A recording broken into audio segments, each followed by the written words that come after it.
Hi folks, welcome to the Prepared Homestead. This is Travis. Thank you all for stopping by to watch. My goodness, it's almost chilly out this morning. Woke up early this morning and I'm telling you, it's chilly. I think it was like 57, 56 degrees. Highs are only supposed to be in the mid 70s. Supposed to stay in the mid 70s for the next several days. We're towards the end of July in southern Missouri. That's crazy. I'm not complaining. But I don't know that I've lived here most all my whole life, and I can't remember an end of July that's been this chilly. But hey, again, it's not that bad of a deal. Speaking of changes in the weather and waking up to them, if you are in IT services or any type of computer working job, you've probably woken up to some craziness this morning. It's being reported, started about, I don't know, 4 or 5 hours ago, that what they're now saying is probably the largest internet outage worldwide, an IT outage worldwide has happened. It's part of Microsoft, so if you have any type of system that's somehow connected or runs off of or anything Microsoft, could definitely be affected, but it is affecting things worldwide. Airlines have been shutting down, grounding flights all over the world. Banks are down, ATMs in many places are down, of course websites, hospitals, just all sorts of stuff, and it's global. It is global. It's not affecting everything, and it's not affecting everywhere, but it is happening all over the place. And of course, already the excuses are that it has nothing to do with any type of cyber attack. It's nothing nefarious. It was just an accident of somehow uploading or connecting a certain service with I think CrowdStack or something like that to Microsoft, and it caused this huge outage. And I mean, it's affecting everything: Middle East, Europe, Africa, Australia, all over the United States, and causing apparently a lot of chaos. I mean, that's the beauty of living out like this. You don't even notice that kind of stuff because very little of our lives have anything to do with the internet and stuff. And if it goes down, well, we just keep on going. You know, if the power goes out, well, I didn't notice that. But this is seeming to be a pretty major thing now that we've had a week of just absolute craziness when it comes to the events that happened. Trump getting shot, Biden very likely stepping down. I've seen several people online saying that they have sources, you know the sources, but they have sources that it's going to happen this weekend, that by Monday morning, Joe Biden will not be in the presidential race. I don't know. That could be a bunch of hogwash, maybe, but it's probably getting close. But and then between those two things that's happened, there's been absolute, just an overwhelming amount of theories, conspiracies. Some of them are just, idiotic. Some of them are just kind of crazy. Some of them are real. I don't know. But there's other things going on in the world. And then all of a sudden we have this chaoticness, okay? I don't know that that's a word, but this chaos that's happened with global internet connections and global internet systems. And they're saying that it's nothing bad. It's just, it happened. And I'm not quite believing that part yet. I'm no IT guy by any stretch of the means. But it just seems strange that this is happening. It should also remind us that how much of our existence, our daily lives, is connected to the internet connection, is connected to a computer system, software. Even if you try very hard to live outside of it, or you know very little about it, it doesn't matter. There's still a lot there, and it's still connected, and it still affects us.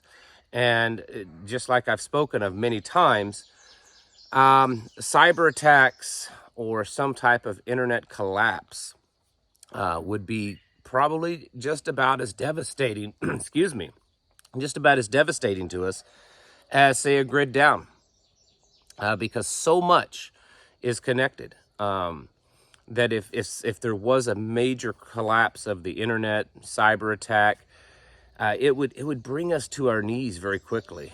And while some of us that are used to living without it, that spent a good portion or all of our lives not having it in it, a lot of the world just can't seem to exist without it. And this is, I just mentioned it just the other day, that this could be one of the things that causes this cascading event of chaos that could lead up to potential wars, or just, well, we got to have a martial law. Sorry, there's no elections this year.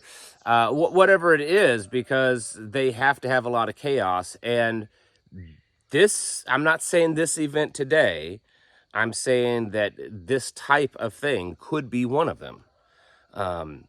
Now, they're saying that they've already started fixing the problem, that some systems are coming up, and that, by later on today, things should be getting back to normal. So was this truly just an accident? Was this a test? We got to test and see if we do this one thing, will it actually cause the systems to go down? I don't know. But I can tell you that this is apparently is a major deal. I mean, the little bit of stuff I do online is all functioning fine for me. I haven't gone and run to the bank to see if an ATM is working, but they're saying that ATM systems are down all over. Not all of them, but many of them are down. Phone systems and all kinds of stuff. And it's very possibly that it's already affected some of you today or will affect you. And it also shows the fragility of our system, that everything is so, focused and dependent upon these systems that it really doesn't take much to collapse them. It doesn't take much to pull the one card out, or the one, from the house of cards. It doesn't take much. And this is another reason why we have to do the very best that we can, and then push beyond that. That's the thing. A lot of people nowadays, I'm doing the best I can. No, you're not. No, you're doing the best that you're willing to do, but you could push yourself even harder. And that's what we need to be doing. We need to be pushing ourselves to what we think is beyond our limits when it comes to getting things ready. And the reason is because I believe, and I know that many of you believe, that what we are facing and that what we will face in the coming days, weeks, and months is going to be very catastrophic, and possibly in ways that we can't even imagine yet.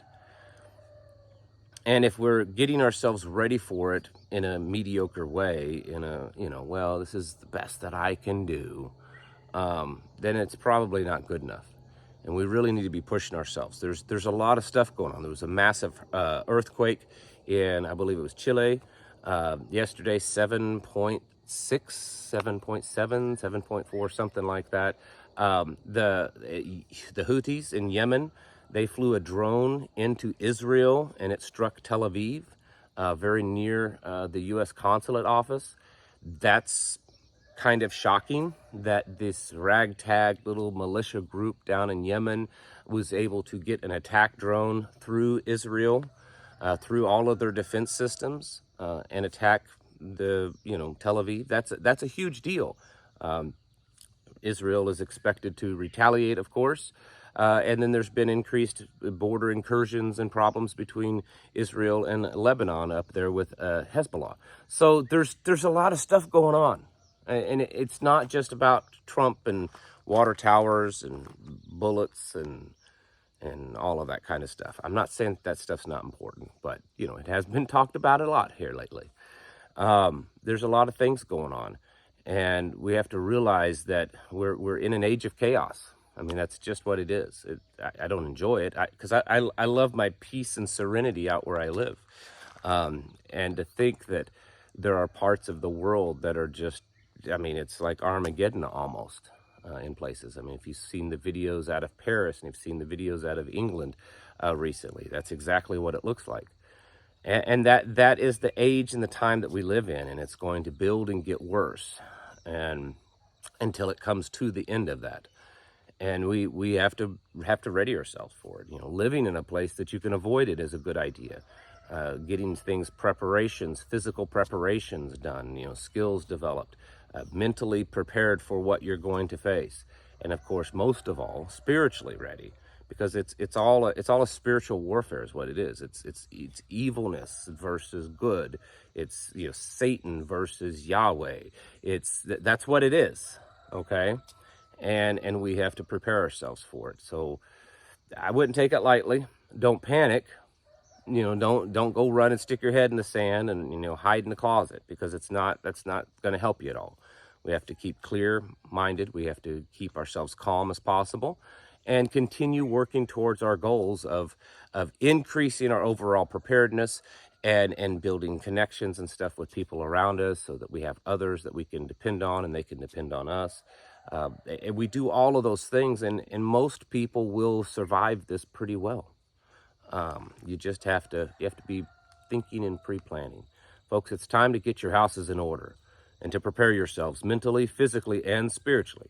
Thanks for watching, and I'll catch you in the next video.